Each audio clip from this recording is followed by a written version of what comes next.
Assalamualaikum warahmatullahi wabarakatuh. Perkenalkan, nama saya Aldi Hilman Zakaria dari Prodi Manajemen. NIM saya 211M10013. Di sini saya akan membahas tentang inklusif. Menurut Dr. Muji Mujito, pendidikan inklusif adalah pendidikan yang menghargai berbagai keanekaragaman dan kemajemukan individu manusia dengan sesuai semboyan negara kita, yaitu Bhinneka Tunggal Ika.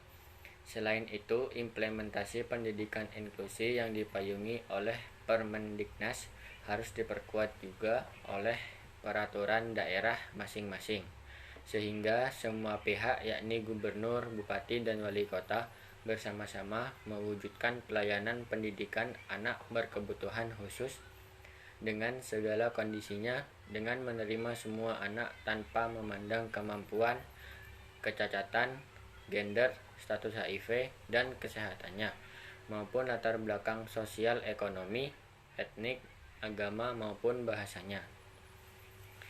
Menurut Efrini, pada tahun 2009 di pendidikan inklusif, anak diterima seperti diri mereka sendiri atau accept as the way they are, sehingga anak bisa berkembang dan belajar dengan kemampuan masing-masing. Dalam pendidikan inklusif, sistemlah yang menyesuaikan dengan kebutuhan dan keadaan anak. Maka dari itu, penyelenggaraan inklusif membutuhkan persiapan yang menyangkut permasalahan dan kompleks. Tidak hanya masalah restrukturisasi sekolah, namun masalah restrukturisasi sekolah, masalah sumber daya yang benar-benar siap menjalankan tanggung jawab dalam proses penyelenggaraan pendidikan inklusif, yang nantinya akan menjadi tolak ukur keberhasilan dari pembangunan inklusif. Menurut Jansen pada tahun 2001 menyatakan bahwa setidaknya ada 3 prinsip utama dari penyelenggaraan pendidikan inklusif, yang keseluruhan bermuara pada pemahaman inti bahwa adalah hak setiap anak untuk memperoleh pendidikan dalam setting lokal bersama dengan masyarakat lainnya. Bahwasanya yang pertama, setiap anak semestinya dapat menjadi bagian yang integral dari komunitas lokalnya dan kelas atau kelompok reguler. Yang kedua, kegiatan pembelajaran diatur melalui tugas-tugas belajar yang kooperatif, berorientasi pada pembelajaran individual, serta mempunyai sifat fleksibel dalam pemilihan materi. Yang ketiga, guru bekerja sama dan memiliki pengetahuan tentang strategi pembelajaran dan kebutuhan pengajar khusus dan individual, dan memiliki pengetahuan tentang cara menghargai pluralitas perbedaan individual dalam mengatur aktivitas kelas. Suatu lingkungan yang inklusi, yang ramah terhadap pembelajaran adalah lingkungan yang menerima, merawat, dan mendidik semua anak tanpa memandang perbedaan kelamin, fisik, intelektual sosial, emosional linguistik, atau karakteristik lainnya.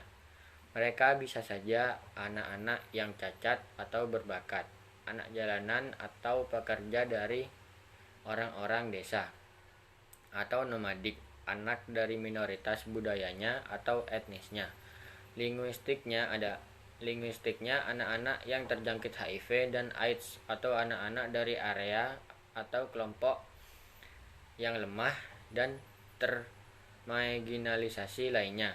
Selanjutnya, tentang inklusi juga melibatkan yang pertama, restrukturisasi budaya, kebijakan, dan praktek untuk merespon terhadap keberagaman siswa dalam lingkungannya. Yang kedua, pembelajaran dan berpartisipasi semua anak yang rentan akan tekanan eksklusi, bukan hanya siswa penyandang cacat. Yang ketiga, meningkatkan mutu sekolah untuk stafnya maupun siswanya. Yang keempat, mengatasi hambatan akses dan partisipasinya. Yang kelima, hak siswa untuk pendidikan di dalam lingkungan masyarakatnya. Yang keenam, memandang keberagaman sebagai kekayaan sumber, bukan sebagai masalah. Yang ketujuh, saling memelihara hubungan antara sekolah dan masyarakat. 8. Memandang pendidikan inklusi sebagai satu aspek dari masyarakat inklusi. Selanjutnya tentang isu difabel dalam inklusi. Dalam isu difabel, inklusi sosial memiliki nilai sosial dan moral yang bisa membantu dan mendukung upaya peningkatan perekonomian negara. Adapun inklusi sosial pada masyarakat marginal akan memberikan manfaat yang positif pada sektor literasi, tingkat pendidikan dan produktivitas ketenagakerjaan. Jika semua hal di atas dijalankan secara akumulatif, maka berdampak positif untuk peningkatan pertumbuhan ekonomi bangsa Indonesia.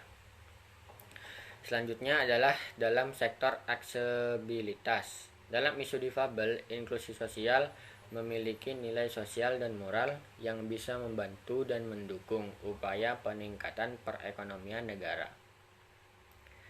Adapun inklusi sosial pada masyarakat marginal akan memberikan manfaat yang positif pada sektor literasi, tingkat pendidikan dan produktivitas ketenagakerjaan. Jika semua hal di atas dijalankan secara akumulatif, maka berdampak positif untuk peningkatan pertumbuhan ekonomi bangsa Indonesia. Selanjutnya tentang masalah yang dihadapi negara-negara berpenghasilan menengah dan rendah. Namun, di negara-negara berpenghasilan menengah dan rendah, persoalan anggaran kerap menemui dinamika yang kompleks karena imbas dari ketidakefisienan administrasi, kurangnya kapasitas institusional, dan yang paling membahayakan adalah korupsi. Kadang institusi di negara berpenghasilan menengah dan rendah enggan untuk menganggarkan biaya penambahan aksesibilitas di instansinya karena takut anggaran rutin akan semakin membengkak. Perspektif seperti ini tentunya merupakan perspektif jangka pendek. Selain itu, anggaran yang membengkak disebabkan oleh absennya aksesibilitas sejak awal.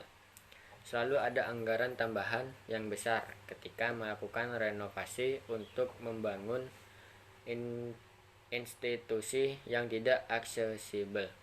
Misalkan, menambahkan lift pada bangunan lebih dari jika 2 lantai. Jika menggunakan perspektif jangka panjang dengan merancang bangunan menggunakan paradigma desain universal, anggarannya tentu akan jauh lebih murah karena tidak perlu membongkar bangunan untuk penambahan aksesibilitas.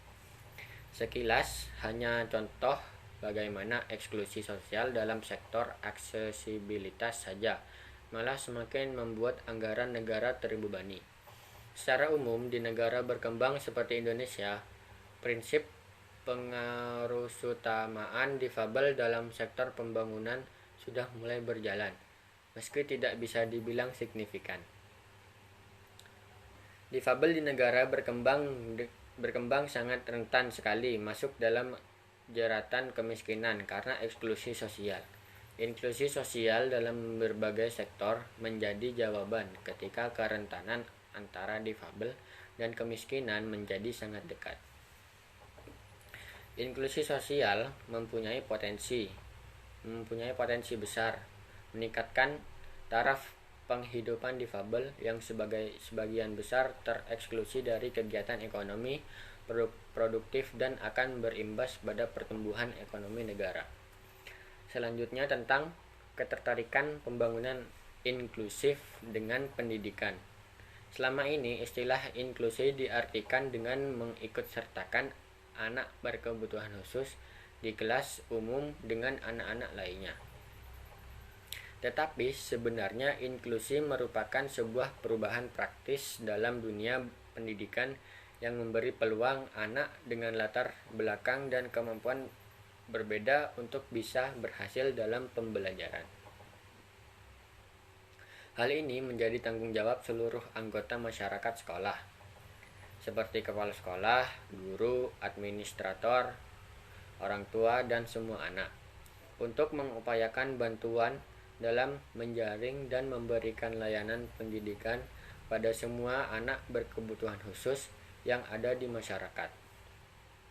Pembangunan yang inklusif harus didasari oleh sebuah sistem penyelenggaraan pendidikan yang memberikan kesempatan kepada semua anak berkebutuhan khusus atau anak yang mengalami hambatan akses pendidikan untuk mengikuti pendidikan atau pembelajaran dalam satuan pendidikan sekolah terdekat secara bersama-sama dengan peserta didik pada umumnya. Pembangunan yang inklusif dapat terlaksana apabila dalam penyelenggaraan pendidikan di semua jenjang menerima sebuah keberagaman dan bukan hanya sekedar mentolerasinya. Hal ini dipergunakan sebagai sebuah sistem yang dapat mengadaptasi semua karakteristik dan kebutuhan anak.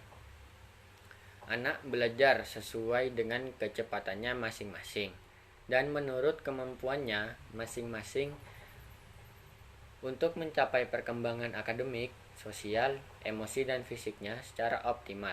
Selanjutnya saya akan membahas tentang dampak positif bagi anak disabilitas dan non-disabilitas.